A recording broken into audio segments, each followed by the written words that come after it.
You probably replayed that sentence in your head. How'd you? Just to make sure you did not miss something. Or maybe part of you is already wondering if you misunderstood this video completely. You keep listening, while another part of your mind quietly tells you to leave before this starts feeling too personal. Because your mind does not just think, it watches itself think. Constantly. And, yeah. Hi. This one is for you. Most people assume overthinkers just worry too much, that it is some nervous habit. Like biting your nails, except instead of your nails, it is every social interaction since 2009. But that framing completely misses what is actually going on inside the minds of people who cannot turn it off. And once you understand the real mechanism, you will probably feel something you have not felt in a while. Like someone finally gets it. So, let us actually go there. Your brain has a network. Researchers call it the default mode network. That fires up the moment you stop focusing on the outside world. Introspection, future imagining, replaying the past, reading social situations. In people who overthink, that network runs loud, constantly, exhaustingly loud. That is the short version. But the more interesting question is why it will not stop, and what it is actually trying to achieve. Because the brain is not misfiring, but doing something incredibly sophisticated.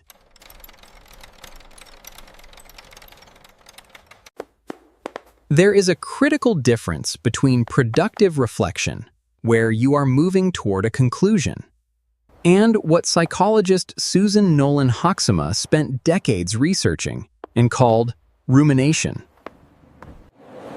where you cycle through the same thoughts repeatedly without ever arriving anywhere. You are not problem solving, you are rehearsing the problem over and over. In slightly different costumes, none of which help.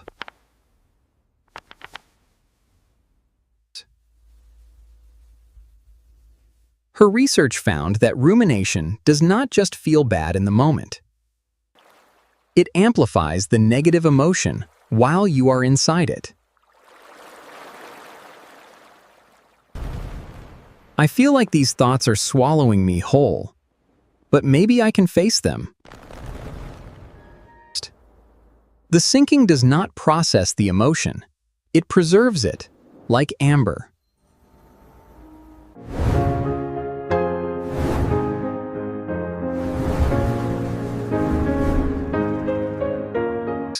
That if you just think long and hard, you will eventually land on the thing that makes it okay. I almost had it. It was right there.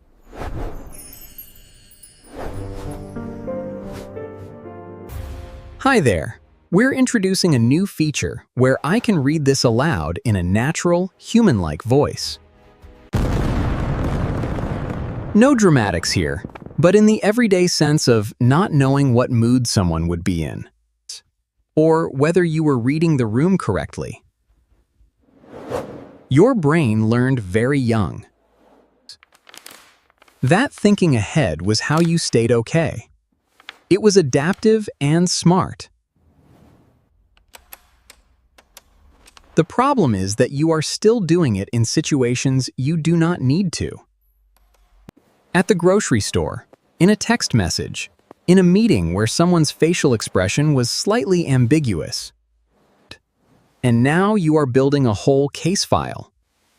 The brain does not distinguish between a genuine threat and a social scenario you have over-indexed on. Cortisol is cortisol, and your body's response to it is real.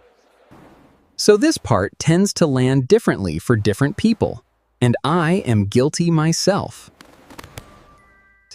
So hear me out. There is a specific form of overthinking that is almost entirely about other people. Well, in how they perceive you, I should say, where you constantly run simulations of how other people might be feeling. What they might be thinking, whether something was taken the wrong way. Replaying conversations.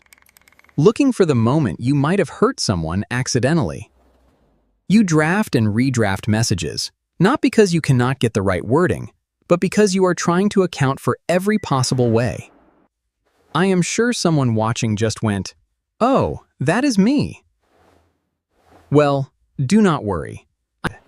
That is actually a form of deep empathy at work, just without an off switch. Think about the last time you had to cancel plans with someone. A normal person types and hits send in about 9 seconds, give or take.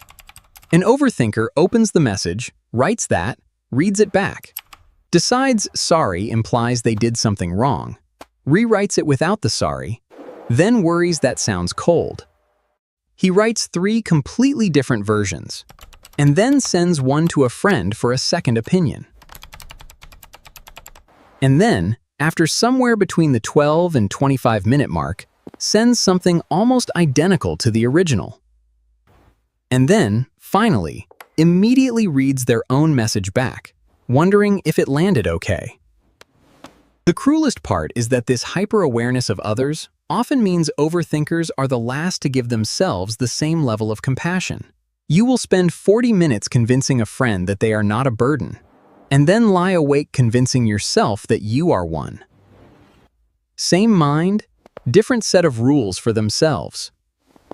There is also this maddening phenomenon, and psychologist Daniel Wegner demonstrated it pretty brilliantly in what became known as the white bear experiment, where trying to not think about something sets up a rebound that is almost impossible to escape. "Ah, no, don't think about it, stop, stop." He told participants not to think of a white bear. They managed it, barely. But the moment the suppression lifted, the thought came back harder than if they had never tried to push it away at all.